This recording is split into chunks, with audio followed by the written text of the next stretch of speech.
Di alam kubur kita nanti, pemberat timbangan kebaikan di sisi Allah Subhanahu wa ta'ala. Amin ya rabbal alamin. Kemudian salawat berserta salam senantiasa kita haturkan, sampaikan kepada Nabi besar, Nabi mulia, qudwah, uswah, hasanah, Nabi Muhammad sallallahu alaihi wasallam.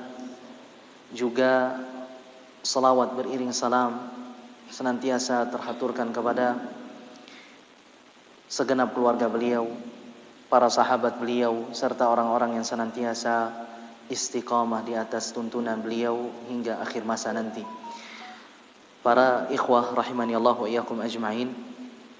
Alhamdulillah, di pertemuan terakhir kita sudah sama-sama membaca dan mengkaji pembatal keislaman yang ke-7. Sahih? Naam. Dan insyaallah taala di malam hari ini kita akan lanjutkan kembali atau akan melengkapi penjelasan terkait dengan pembatal keislaman yang ke-7 tersebut. Pak Nas bisa dibaca? Nah,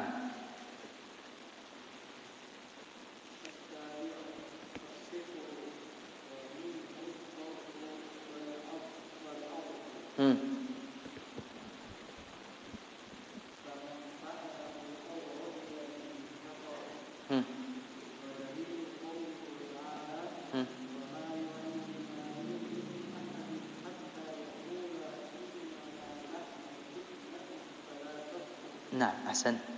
As-sabi'u, pembatal keislaman yang ke-7, yaitu as-sihru, sihir. Wa minhu as-sarfu wal 'atfu. Dan di antara bentuk sihir itu ada yang disebut dengan as-sarfu. As-sarfu sudah kita jelaskan pada pertemuan sebelumnya, artinya apa?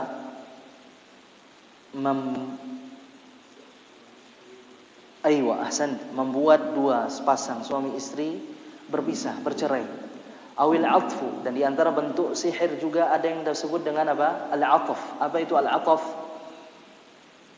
membuat seseorang yang sebelumnya saling membenci jadi saling mencintai.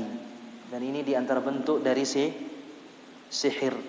Kemudian beliau mengatakan faman fa'alahu, barang siapa yang melakukannya sihir tersebut, au radiya bihi, atau setuju dengan sihir, kafara, maka dia kafir. Artinya apa? Sebelumnya dia beriman, beragama Islam, setelah dia melakukan atau sihir, atau dia setuju dengan sihir, dia menjadi apakah? Kafir. Kalau kafir, setelah dia mati nanti dimandikan? Tidak. Dikafani? Tidak. Disolatkan? Apalagi? Dikuburkan di perkuburan kaum muslimin? Tidak. Jadi ini bahayanya kalau seseorang itu sudah kafir. Nah, dan ini bahayanya perbuatan ini, ikhwani, sihir, membuat seseorang itu apa? Kafir, membatalkan keimanan seseorang dan menghapus seluruh amalannya. Kecuali nanti kalau dia mau bertobat kepada Allah Subhanahu wa taala, maka Allah Subhanahu wa taala Ghafurun Rahim, Maha Pengampun lagi Maha Penyayang. Tapi kalau dia masih berlanjut sampai dia wafat, maka berlaku firman Allah Subhanahu wa taala, fayamut wa huwa kafirun, kemudian dia mati dalam keadaan kekufurannya, faulaika alladzina habitat a'maluhum fid dunya wal akhirah. Maka Allah Subhanahu wa taala akan hapuskan seluruh amalannya di dunia dan juga di akhirat. Wa ulaika ashabun nari hum fiha khalidun, dan mereka itulah para penghuni neraka dan mereka kekal di dalamnya. Nah, ini bahayanya ikhwani. Makanya perlu kita mempelajari supaya kita tidak jatuh, tidak terjerumus di dalam perbuatan ini, yaitu sihir. Wal'iyadu billah. Dan juga di pertemuan sebelumnya kita sudah menyebutkan atau sampaikan sihir ini secara bahasa maknanya itu apa? Sesuatu yang tersembunyi, sesuatu yang halus, sesuatu yang samar penyebabnya. Adapun secara istilah disebutkan oleh Imam Ibnul Qayyim rahimallahu taala di dalam kitabnya Al-Kafi, bahwasanya yang dimaksud dengan sihir itu adalah bacaan-bacaan, mantra-mantra, buhul-buhul yang memberikan dampak pada badan dan hati seseorang. Tentunya dampak di sini apa? Mudarat. Nah, jadi sihir itu ikhwani bisa memberikan kemudaratan pada badan dan hati seseorang. Maka kita perhatikan sekarang ini, sihir itu bisa membuat seseorang itu apa? Meninggal, menyakiti, membuat orang itu sakit. Seperti tadi, membuat seseorang atau suami istri jadi bercerai-berai, berpisah, atau membuat seseorang sebaliknya saling mencintai padahal mereka apa? Saling membenci. Dan sihir itu apa? Nyata. Ini harus kita yakini karena ini akidah Ahlussunnah wal Jamaah. Karena sebagian sekte atau kelompok di luar sana ikhwan tidak meyakini bahwasanya sihir ini ada dan nyata. Tapi kita ikhwani Ahlussunnah wal Jamaah harus mempercayai ini. Karena sihir itu apa? Ada dan nyata. Baik, pertanyaannya, kenapa para tukang sihir itu dikafirkan di dalam syariat kita? Siapa yang masih ingat? Kenapa? Apa sebabnya? Kenapa mereka itu kafir? Aywa, ini yang pertama ikhwan.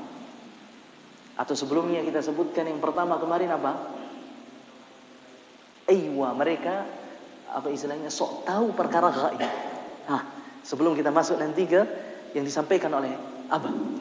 Jadi kenapa mereka kafir ikhwan? Pertama, karena mereka mengklaim diri mereka mengetahui perkara gaib. Padahal yang tahu perkara gaib itu siapa? Hanyalah Allah Subhanahu wa taala.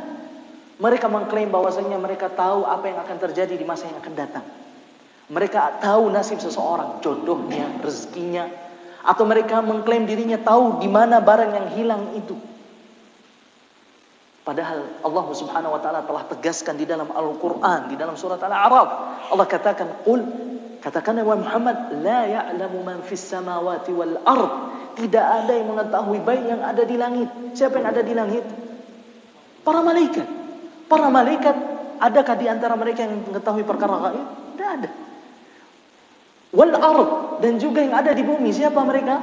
Manusia, para syaitan, para jin. Mereka juga tidak ada yang mengetahui perkara gaib illallah, kecuali siapa?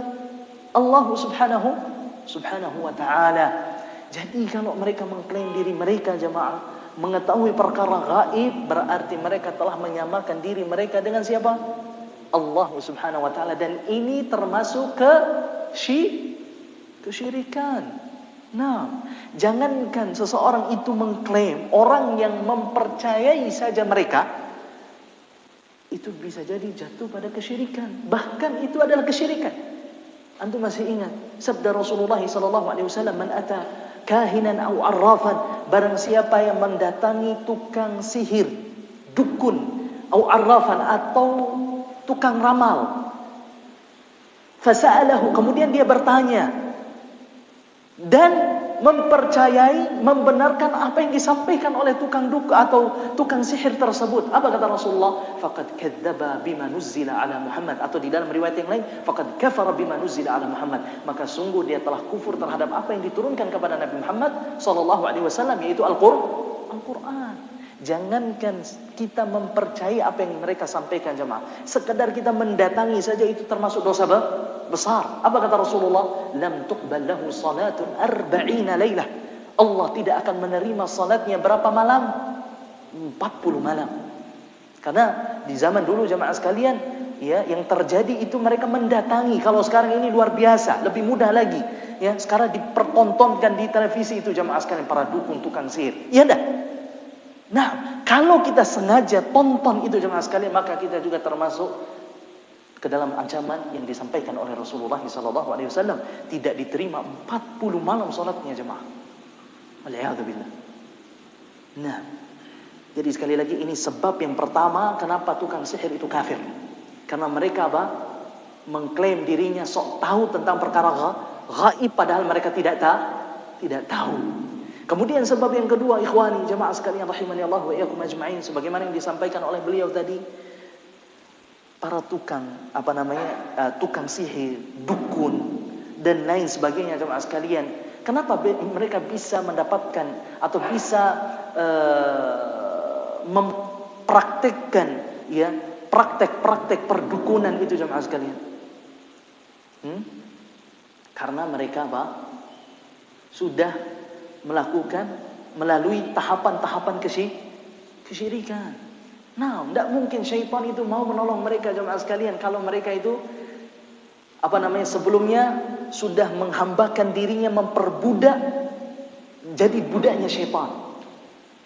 Kalau istilahnya sekarang ini khodam, iya enggak? Khodam.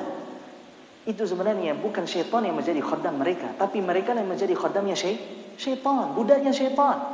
Jadi syaitan menyuruh mereka untuk misal berdoa di tempat tertentu. Kita tahu doa itu ibadah atau tidak? Meminta itu ibadah atau tidak? Ibadah, dan ibadah itu tidak boleh diselewengkan kepada selain Allah. Berarti ini syirik. Syaitan menyuruh mereka untuk menyembelih hewan tertentu di waktu tertentu, di tempat tertentu sebagai sesajen untuk mereka jemaah sekalian. Ibadah atau tidak menyembelih ini? Ibadah. Nah, tidak boleh kita persembahkan kepada selain Allah subhanahu wa ta'ala. Jadi intinya ikhwan, semakin mereka melakukan kesyirikan, semakin mereka melakukan kekafiran, maka semakin banyak syaitan yang menolong mereka. Jadi ada cerita dari seorang ustaz di Jawa sana ikhwan. Ada salah seorang dukun, tukang sihir, yang menjadikan keset di depan WC-nya itu mushaf Al-Quran. Jadi setiap dia masuk keluar WC, yang diinjak itu mushaf. Jadi artinya jemaah sekalian, semakin kafir mereka itu, semakin banyak syaitan yang ingin membantu mereka. Sebenarnya sihir ini adalah permainan syaitan. Jadi ada yang sengaja jemaah sekalian untuk mengganggu si fulan, supaya orang yang diganggu ini jemaah sekalian pergi ke siapa? Dukunnya. Iya enggak? Khodamnya istilahnya, tuannya. Nah, ketika dia pergi ke sana, alhamdulillah sembuh. Ini permainan syaitan. Jadi syaitan sudah bersekongkol, sepakat dengan dukunnya ini, jamaah sekalian, khodamnya ini, supaya mengganggu si fulan, supaya fulan itu datang ke dukunnya tersebut, lalu apa? Diobati sembuh. Jadi itu tipu daya syaitan, permainan syaitan. Maka ikhwani, ma'asyiral ikhwah, rahimani Allah wa iyyakum ajma'in, kita yang mempelajari akidah ini, tauhid ini, jangan kita mau dibodoh-bodohi oleh mereka. Dibodoh-bodohi oleh mereka, ikhwan. Nah, baik.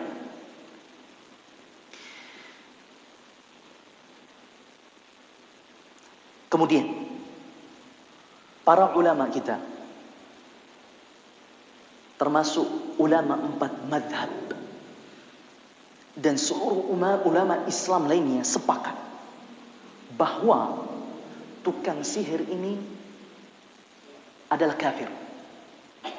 Tukang sihir ini adalah kafir. Dalilnya mana? Di antaranya, ikhwan, disebutkan oleh Syekh Muhammad di sini di dalam risalahnya. Sebenarnya dalil yang lainnya cukup banyak, tapi yang dipilih oleh Syekh di sini, ikhwani, adalah surat apa? Surat Al-Baqarah ayat 102. Ayat 102. Allah Subhanahu wa taala berfirman, "Wa ma yu'allimani min ahadin hatta yaqula innama nahnu fitnatun fala takfur." Dan kedua malaikat ini tidaklah mengajari mereka sihir tersebut sampai mereka mengatakan kepada umatnya, kepada manusia saat itu, sesungguhnya kami ini hanyalah, atau kami ini membawa fitnah bagi kalian. Makanya jangan kalian kufur. Jadi para ulama tafsir, ikhwan, menyebutkan,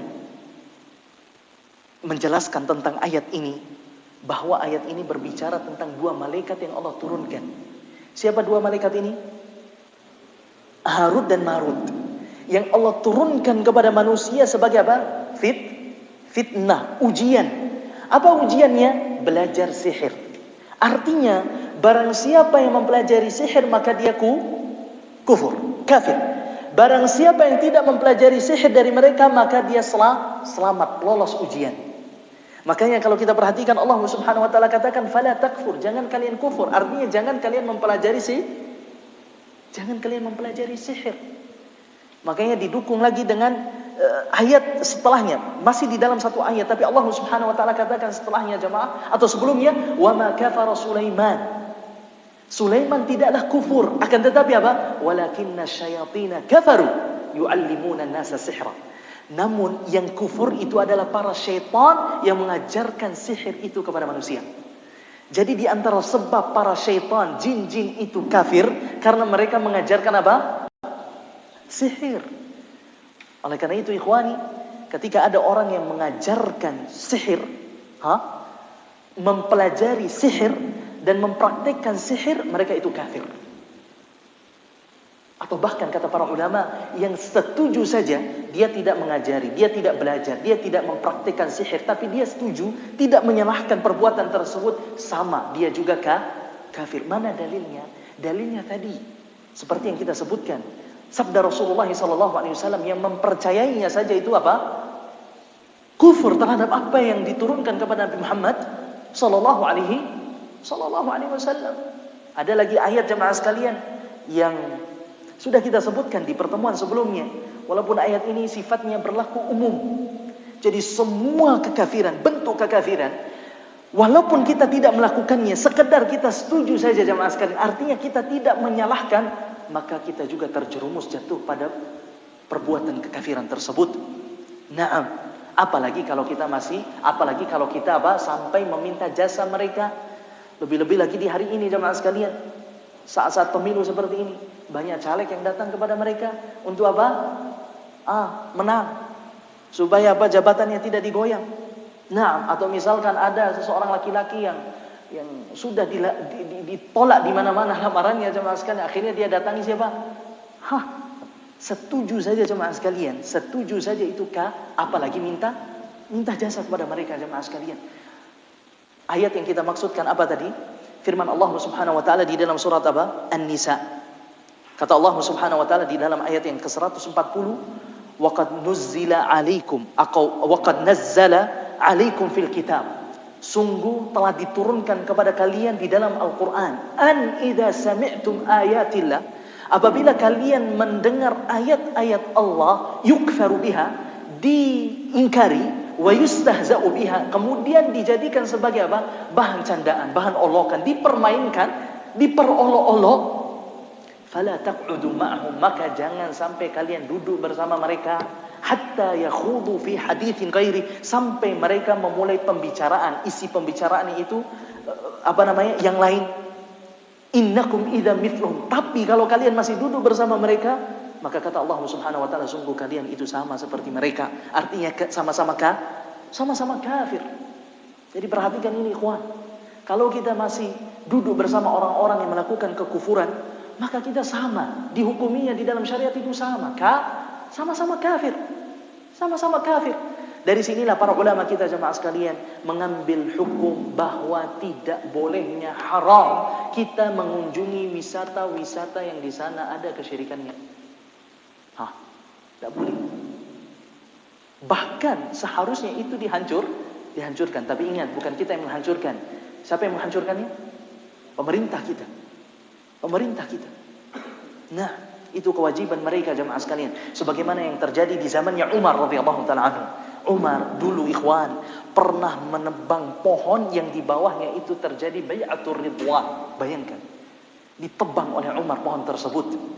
Yang di bawahnya itu terjadi dulu bai'atur ridwan. Makanya kalau kita cari sekarang ini pohon tersebut tidak ada karena sudah ditebang oleh Umar. Bai'at yang disebutkan di dalam Al-Qur'an apalagi di dalam hadis Rasulullah sangatlah banyak. Apa yang dilakukan oleh Umar? Ditebang. Kenapa ikhwan? Karena di zaman Umar itu sudah mulai banyak orang yang mendatangi pohon tersebut, sholat di sana, menyembah Allah di sana. Tapi kenapa ditebang sama Umar? Karena Umar khawatir. Sekarang mereka beribadah kepada Allah di sana, tapi khawatirnya nanti lama kelamaan bukannya Allah diibadahi di sana, tapi siapa? Pohonnya tersebut. Sebagaimana kejadian di zamannya siapa? Nabi siapa? Nabi Nuh alaihissalam. Awalnya akan beribadah kepada Allah, awalnya akan meminta kepada Allah, berdoa kepada Allah, akhirnya meminta kepada siapa? Orang-orang saleh.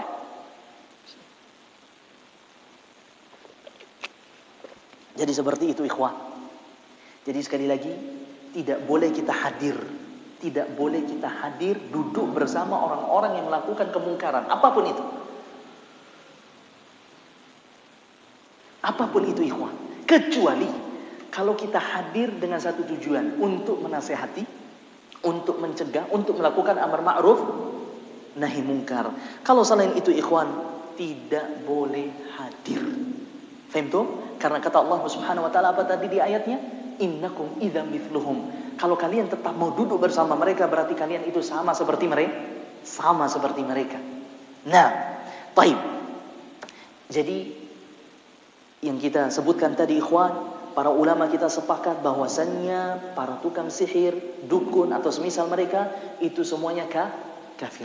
Kemudian yang kedua, para ulama kita juga sepakat bahwa hukuman mereka jemaah sekalian adalah hukuman apa? Hukuman mati. Hukuman yang diberikan kepada mereka adalah hukuman mati. Dan ini para ulama sepakat. Imam 4 mazhab sepakat dan ulama-ulama yang lainnya juga sepakat. Ini berdasarkan banyak hadis Rasulullah SAW. Di antaranya hadis Jundub bin Ka'ab. Kata Jundub bin Ka'ab, aku mendengar Rasulullah SAW bersabda, haddus sahiri darbatun bisayf. Hukuman bagi tukang sihir itu apa? Dipenggal kepalanya. Dulu diriwayatkan jemaah sekalian di zaman Umar radhiyallahu taala anhu, beliau menulis surat. Kemudian suratnya tersebut ditujukan kepada para gubernurnya. Isi suratnya apa? Hukuman tukang sihir, baik laki-laki maupun perempuan, dipenggal kepalanya. Ketika ada gubernur yang membacanya jemaah sekalian, disebutkan langsung seketika itu dieksekusi 3 langsung tukang sihir, dibunuh. Begitu juga di zaman Utsman, begitu juga di zaman Umar bin Abdul Aziz. Jadi para sahabat dan para tabi'in jemaah sekalian menerapkan hukum ini jemaah sekalian. Tukang sihir dibunuh. Tapi yang membunuhnya, yang menghukum mereka itu siapa? Kita? Lah, pemerintah, bukan kita. Bisa dipahami? Baik. Pembahasan yang berikutnya jemaah sekalian, Disebutkan oleh para ulama bahwasanya sihir ini ada berapa macam? Sihir yang dilarang itu ada berapa macam? Ada dua. Ada dua. Yang pertama, sihrun hakiki. Kemudian yang kedua, sihrun takhyili. Yang pertama jemaah sekalian, sihir yang betul-betul terjadi. Yang betul-betul terjadi, hakiki. Yang kedua, takhyil, yang sifatnya hanyalah khayalan. Jadi yang pertama tadi apa? Hakiki, terjadi. Sebagaimana Rasulullah SAW pernah tidak beliau terkena sihir? Jawabannya iya. Siapa yang mensihir beliau? Orang Yahudi. Subhanallah jemaah sekalian. Jadi Rasulullah SAW pernah terkena sihir. Kenapa bisa terkena sihir jemaah? Kenapa? Allah Subhanahu wa taala menjelaskan jemaah sekalian satu. Atau para ulama kita menjelaskan jemaah sekalian sebabnya, di antara hikmahnya itu satu, Allah ingin menjelaskan kepada kita jemaah sekalian bahwasanya sekalipun beliau itu adalah utusan Allah Subhanahu wa taala, Rasulullah, tapi beliau itu masih sama seperti kita, yaitu manusia biasa. Kita terkena sihir, beliau juga terkena sihir. Tapi ingat jemaah, tidak semua orang yang terkena sihir itu aib baginya. Tidak semua orang yang terkena sihir itu karena dia lalai dari mengingat Allah, zikir kepada Allah Subhanahu wa taala. Tidak selalu seperti itu. Contohnya Rasulullah. Apakah kita katakan Rasulullah SAW lalai dari berzikir kepada Allah? Tidak mungkin jemaah. Sahabat. Nah, kita tahu beliau SAW selalu membasahi lisannya dengan apa? Az-zikir. Nah, tapi karena Allah Subhanahu wa taala ingin menguji beliau jemaah. Ketika beliau lolos ujian tersebut, Allah tinggikan derajatnya, Allah banyakkan pahalanya. Begitu juga dengan Nabi Musa. Nabi Musa pernah kena sihir. Sihirnya siapa? Tukang sihirnya siapa? Fir'aun. Apa kata Nabi Musa alaihissalam? Qala alqu. Lempar sihir kalian. Lempar. Lempar tali-tali kalian itu. Falamma alqaw saharu ayunan nas. Ketika mereka melempar tali-tali mereka itu jemaah sekalian, tiba-tiba itu berubah menjadi apa? Ular. Tapi ini akan kita jelaskan jemaah sekalian, apakah benar-benar berubah atau tidak. Nah, jadi Nabi Musa pernah terkena sihir. Nah, apakah Nabi Musa lalai dari berzikir kepada Allah? Tidak. Jadi tidak semua itu aib bagi seseorang kalau dia terkena sihir. Alasan yang kedua jemaah sekalian, kenapa beliau SAW itu terkena sihir? Karena Allah Subhanahu wa taala ingin mengajari kepada kita semua jemaah sekalian, di antara benteng dari perbuatan sihir tersebut adalah surat di dalam Al-Qur'an atau dua surat di dalam Al-Qur'an. Di akhir dari Al-Qur'an itu jemaah sekalian dua Qul ya ayyuhan nas, Qul a'udzu birabbin nas, kemudian Qul a'udzu birabbil falaq. Dua surat ini jemaah sekalian diturunkan oleh Allah Subhanahu wa taala saat Rasulullah itu terkena sihir. Nah, alasan yang ketiga jemaah sekalian, Allah ingin mengajari kepada kita tentang kesabaran. Jadi kalau misalkan ada di antara kaum muslimin yang terkena sihir, maka hendaknya dia bersabar. Sebagaimana Rasulullah SAW juga terkena sihir dan beliau bersabar. Nah, ini sihir yang pertama, betul-betul dia terjadi. Betul-betul nyata terjadi. Sihir yang kedua apa tadi? Hanya khayalan. Jadi mata kita yang ditipu jemaah. Mata kita yang ditipu. Sebagaimana yang Allah ceritakan tentang tukang sihirnya Fir'aun. Jadi kata Nabi Musa kepada mereka, alqu, lempar tali-talian itu.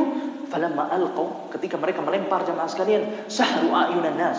Mereka menyihir mata-mata manusia, wastarhabuhum. Kemudian mereka menjadikan manusia itu takut. Makanya kata Imam Al-Qurtubi rahimahullahu taala, sepakat para ulama bahwa tukang sihir itu tidak bisa merubah hakikat. Tidak bisa. Jadi mereka tidak bisa menggandakan satu itu menjadi dua, atau tidak bisa misalkan merubah daun itu menjadi uang. Tidak bisa. Makanya kita jangan mudah dibodoh-bodohi jemaah sekalian. Ada orang yang bisa menggandakan uang. Nah, tidak mungkin itu jemaah, mustahil. Kalaupun mereka bisa merubah uang atau daun itu merubah uang, tidak mungkin mereka jadi tukang sihir. Tidak mereka mungkin membuka praktek perdukunan, tidak mungkin. Karena apa?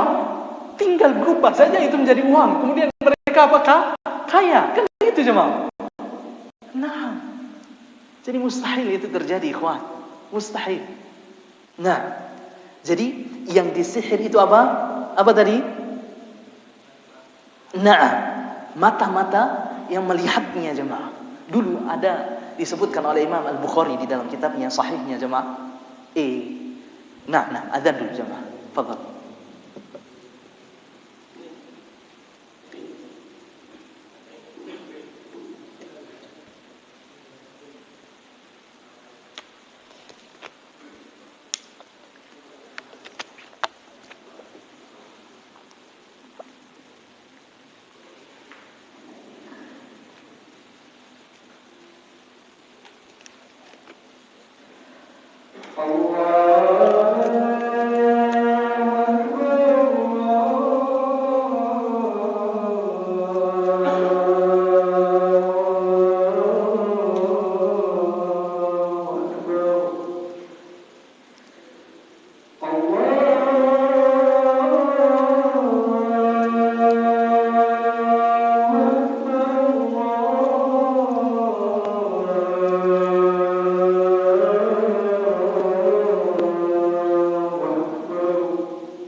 Baik. Alhamdulillahirabbil alamin wassalatu wassalamu ala Rasulillah wa ba'd. Jadi ikhwan, macam atau jenis yang kedua dari sihir adalah sihir takhyil. Jadi sifatnya hanyalah khayalan. Apa yang disihir? Penglihatan manusia. Dulu Dikisahkan oleh Imam Al-Bukhari rahimahullah ta'ala di akhir-akhir zamannya para sahabat. Ada tukang sihir yang sok menampakkan kehebatannya. Dia melakukan atraksi sihir. Apa yang dilakukan olehnya jemaah? Dia sembelih orang, digorok sampai terpisah lehernya dari badannya. Kemudian dipisah. Lalu setelah itu dia gabungkan kembali jemaah sekalian, tiba-tiba dia kembali hidup. Ajib sah? Ajib? Nah, apakah ini bisa terjadi jemaah? Mungkin terjadi? Mustahil. Masa orang yang sudah disembelih kemudian bisa hidup? Mustahil jemaah sekalian. Nah, itu makanya yang ditipu itu jemaah sekalian, yang disihir itu mata-matanya, penglihatannya. Akhirnya ada datang seorang sahabat Rasulullah. Dia ingin buktikan apakah tukang sihir ini jujur atau dusta. Apa yang dilakukan jemaah? Dipenggal kepala sihirnya, tukang sihir tersebut jemaah sekalian. Dia tunggu ini, kira-kira kapan dia bisa gabungkan kembali kepalanya dengan badannya jemaah. Tiba-tiba tidak bisa. Dia mati jemaah sekalian, subhanallah. Jadi inilah jemaah sekalian, ikhwani ma'asyiral muslimin rahimani Allah wa iyyakum ajma'in. Dua macam sihir yang dilarang di dalam agama kita, agama Islam. Hakiki dan takhyili. Kemudian ikhwani, pembahasan berikutnya, apa solusi menghadapi sihir ini? Dan bagaimana pengobatannya nanti jemaah sekalian kalau ada yang terkena sihir? Disebutkan oleh para ulama kita jemaah sekalian, solusi yang paling pertama dan utama adalah kita menguatkan keimanan kita dan ketakwaan kita kepada Allah. Ini benteng yang paling kuat, kokoh untuk membentengi diri kita dari sihir. Iman dan takwa kepada Allah Subhanahu wa taala. Makanya kata Rasulullah apa? Ihfadillah yahfadka. Jagalah Allah, maka Allah akan menjagamu. Artinya apa? Jagalah Allah dengan perintah-perintah yang engkau lakukan, jagalah Allah dengan larangan-larangan yang engkau tinggalkan, maka Allah akan menjaga engkau. Jadi sekali lagi jemaah sekalian, ini benteng yang paling kokoh dari sihir. Supaya kita tidak terkena sihir, maka kita kuatkan keimanan dan ketakwaan kita lagi jemaah. Dan bertawakal kepada Allah. Allah katakan di dalam Al-Quran apa? Wa may yattaqillaha yaj'al lahu makhrajan. Barang siapa yang bertakwa kepada Allah, maka Allah akan berikan jalan keluar dari setiap permasalahannya. Wa yarzuqhu min haitsu la yahtasib. Dan Allah akan berikan rezeki kepadanya dari arah yang ia tidak sangka-sangka. Wa may yatawakkal 'ala Allahi fahuwa hasbuh. Dan barang siapa yang bertawakal kepada Allah, maka cukuplah Allah Subhanahu wa taala menjadi penolong. Di sini ada jaminan dari Allah. Jadi antum bertakwa, antum bertawakal kepada Allah, maka Allah akan menolong antum. Allah akan jaga antum dari apapun itu. Bisa dipahami ikhwan? Ini solusi yang paling kuat. Benteng yang paling kokoh. Keimanan kita kepada Allah Subhanahu wa taala dan ketakwaan kita kepada Allah. Yang kedua, kata para ulama kita jamaah sekalian, dengan kita membaca zikir-zikir atau doa-doa untuk memohon perlindungan. Tentunya yang diwiridkan oleh Rasulullah sallallahu alaihi wasallam. Seperti apa? Zikir pagi petang. Zikir pagi petang, minimal ini yang kita rutinkan jemaah sekalian. Kalaupun ya kita dengan kesibukan kita jemaah sekalian tidak sempat untuk membaca semua zikir itu jemaah sekalian, kita pilih yang penting-penting jemaah sekalian. Walaupun semuanya penting sebenarnya, tapi yang bisa dengannya kita memohon perlindungan kepada Allah Subhanahu wa taala. Seperti apa? Di sana kan ada 3 kul jemaah, ya enggak? Di sana ada ada ayat kursi jemaah. Di sana juga ada apa lagi jemaah? A'udzu bikalimatillahi tammati min syarri ma khalaq. Di sana juga ada apa jemaah sekalian? Bismillahilladzi la yadurru ma'a ismihi syai'un fil ardi wala fis sama'. Nah, zikir-zikir ini kita rutinkan jemaah sekalian, minimal itu. Dan ini yang paling bisa membentengkan kita dari sihir. Dan bayangkan jemaah sekalian, di samping itu dapat melindungi kita dari sihir, dan dengan itu pula jemaah sekalian kita bisa mendekatkan diri kita dengan Allah Subhanahu wa taala. Artinya Allah berikan perlindungan kepada kita, kita pun mendapatkan pahala dari Allah Subhanahu wa taala. Ini yang kedua. Yang ketiga jemaah sekalian, dengan kita memakan atau mengkonsumsi 7 butir kurma ajwa di setiap pagi hari. Kata Rasulullah sallallahu alaihi wasallam, "Man tasabbaha bi sab'i tamaratin ajwa," barang siapa yang di setiap paginya memakan 7 butir kurma ajwa, di dalam riwayat yang lain ajwa Madinah, lam yadhurruhu summun wala sihrun fi dzalikal yaum, maka dia tidak akan dimudaratkan, dibahayakan oleh racun. Tapi jangan antum minum racun supaya antum ngetes gitu, supaya ini bahaya juga jemaah, haram. Nah, dan juga antum terlindungi dari apa? Bahayanya apa? Sihir. Dan subhanallah, kata Syekh bin Baz rahimahullah ta'ala, dan saya berharap semoga juga kalau kita tidak memiliki kurma ajwa, kurma-kurma yang lainnya juga bisa melindungi kita dari sihir. Nah, jadi ikhwan, solusinya tadi ada berapa? Ada 3. Dan subhanallah, kalau kita lihat ini amalan-amalan yang mudah atau sulit? Mudah jemaah. Iya enggak? Artinya apa jemaah? Sihir itu kuat atau lemah? Lemah.